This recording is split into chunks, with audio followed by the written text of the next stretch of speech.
Chicken pakora, না না না ভাই, মোরা চিকেন পকোড়া কই না, মোরা কই মুরগি ভাজা।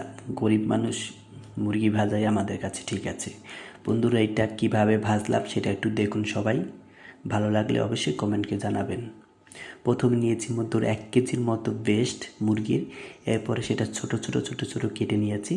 তারপরে দিয়ে দিচ্ছি এটা একটু লবণ, অয়েস্টার সস, সয়া সস।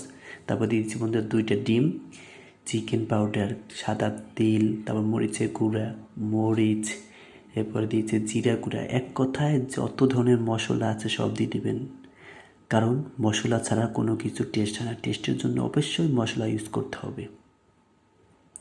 সব ধরনের মশলা দিয়ে পরে এটা সুন্দরভাবে একটু তেল দিয়ে সুন্দরভাবে মিক্স করতে হবে, সুন্দরভাবে চকমক নাড়াচাড়া দিয়ে একবারে ঘেটা ঘেটা করে দেবেন বন্ধুরা, যাতে খাইলেই একবারে দাঁতে লাগিয়ে থাকে সারা জীবন।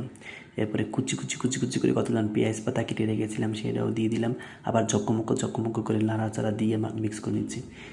এখন সুন্দর একটু সফট তো দরকার, তার জন্য দিয়েছি কর্নফ্লাওয়ার। কর্নফ্লাওয়ার দিলে হয় কি, মুরগিটা সুন্দর সফট থাকবে, খুব দ্রুত হয়ে যাবে। এরপর আবার একটু ময়দাও দিয়ে দিলাম।